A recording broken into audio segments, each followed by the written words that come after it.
Hello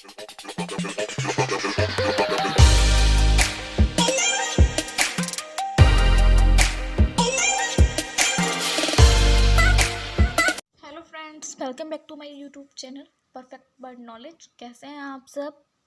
आज मैं बताऊंगी आपको इंटर का इम्पोर्टेंट टॉपिक जिसका नाम है वाष्प दाब में आपेक्षिक अवनमन यानी कि relative lowering in vapour pressure. तो आइए स्टार्ट करते हैं।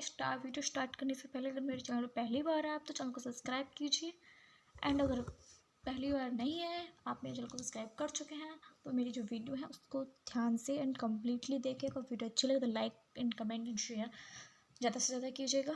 ओके, तो आइए वीडियो स्टार्ट करते हैं।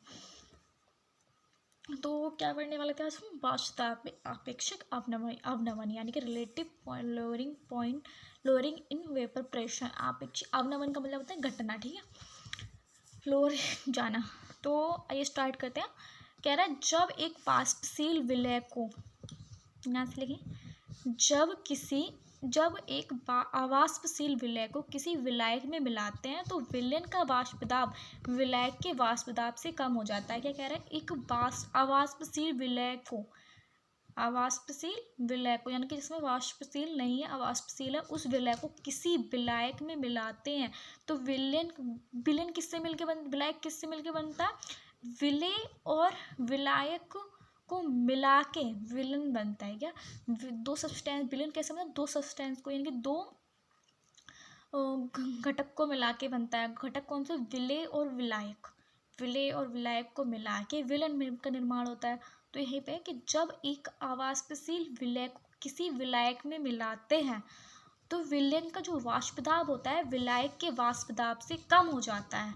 वास्तव में विलय के कण उस पात्र की सतह पर जिससे वाष्पन होता है कुछ स्थान घेर लेते हैं। आपने कभी देखा होगा जब आप पानी गर्म करते हैं तो उस पर एक ढक्कन आप जब रख देते हैं, आपने माना भगोने में पानी गर्म किया और उसके ऊपर कोई प्लेट रख दी, ढक्कन रख दी, तो आप जब हटा के देखते हो तो क्या होता है, जो पानी होता है वो अगर ज़्यादा देर उबालेंगे तो उसमें भाप निकल, मतलब उबाल लेंगे पानी को तो भाप निकलने लग जाती है उसमें।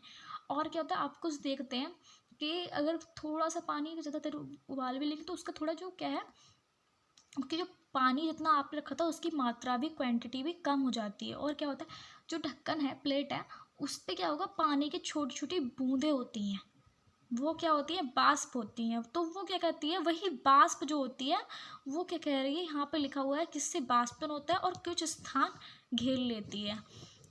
वही है कि एक वाष्पशील विलय को किसी विलायक में जब मिलाते हैं तो विलयन का वाष्प दाब विलायक के वाष्प दाब से कम हो जाता है। वास्तव में विलय के कण, जो विलय है उसके कण क्या होता है, उस पात्र की सतह पर जिससे वाष्पन होता है कुछ स्थान घेर लेते हैं, यानी कि चिपक जाएंगे। जब कोई वस्तु कहीं पर रखी जाएगी तो वो क्या करेगी, स्थान घेरेगी। तो वही है, वो उसमें क्या कहते हैं, जब पात्र में जब चिपक जाएंगे तो उसमें स्थान घेर लेते हैं।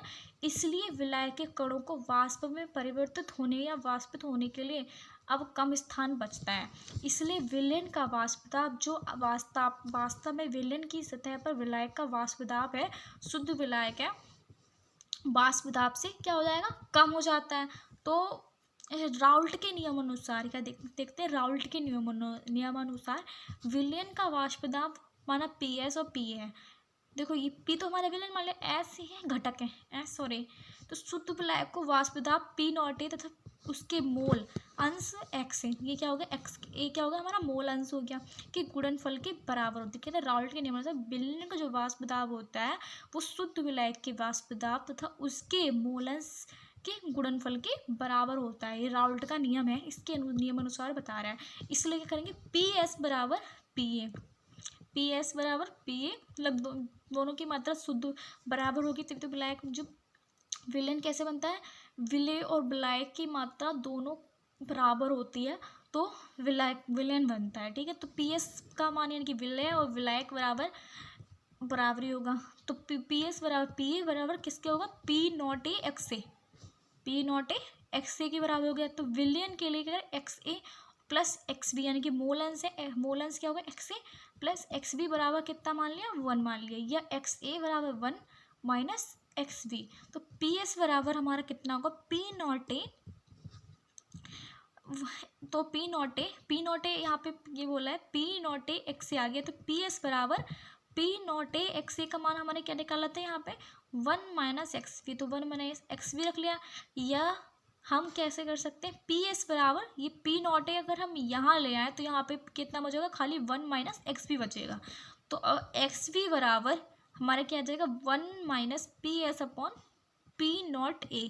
तो बराबर जब इसको हम बोलेंगे इसको एलसीएम लेंगे तो हमारा क्या हो जाएगा PA बराबर P0 A और PS, क्योंकि 1 की जब इससे वो करें तो ये हमारा ऊपर चला जाएगा, तो P0 A minus PS P बराबर P या PA0 A माइनस PS बराबर P0 A।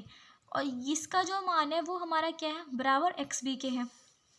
ठीक है, तो P0 A बराबर माइनस PS बराबर विलायक के वाष्प दाब में अवनमन कहलाएगा। जो P0 A माइनस जो PS होगा वो हमारा क्या कहलाएगा, विलायक के वाष्प दाब में अवनमन कहलाएगा। उसमें घट रही है ना, वो अवनमन का मतलब होता है लोअरिंग जाना, यानी कि घटना। ठीक है, तो P0 A माइनस PS बराबर P0 A शुद्ध विलायक के वाष्प दाब की तुलना में विलायक के वाष्प दाब में आपेक्षिक अवनमन को दर्शाता है। तो क्या कह रहा है, वाष्प दाब में जो आपेक्षिक अवनमन है वो एक अणु संघ के गुणधर्म है।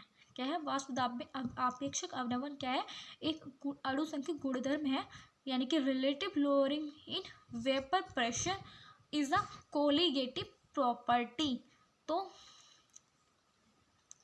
अगर मेरी वीडियो अच्छी लगी हो, समझ में आया हो, इम्पोर्टेंट लगा हो तो प्लीज़ वीडियो को लाइक कीजिएगा, चैनल को सब्सक्राइब कीजिए, ज़्यादा से ज़्यादा शेयर कीजिए, कमेंट कीजिए। तो और thank you for watching my video. आपने मेरे लिए इतना टाइम लगाया निकाला, पर वीडियो को एंड तक जरूर देखिएगा, देखा करिएगा। आप ऐसे समझ, अगर आधा दूर बीच में छोड़ देंगे तो समझ में, आप हमारा एग्जाम्पल देते हो, आप मूवी देखते हो, अगर आप बीच में से देखना स्टार्ट करो तो आपको स्टोरी समझ में आती है, नहीं आती है। अगर समझ में आ भी जाती है ना तो आपको उसमें इंटरेस्ट नहीं होता है किसी, आप कहते हैं अरे बेकार है, बोरिंग है। तो उसी तरह से अगर आप वीडियो का आधा दूर देखेंगे तो आपको भी समझ में नहीं आएगा। इसलिए आप क्या करें, फुल वीडियो देखिएगा, जिससे कि आपको आसानी से और ईजिली और समझ में आएगा, और आपको इंटरेस्ट भी बढ़ेगा, और इंटरेस्ट बढ़ेगा तो पढ़ाई में मन लगेगा, पढ़ाई में लगेगा तो अच्छे मार्क्स आएंगे। Okay, bye bye, thank you for watching my video.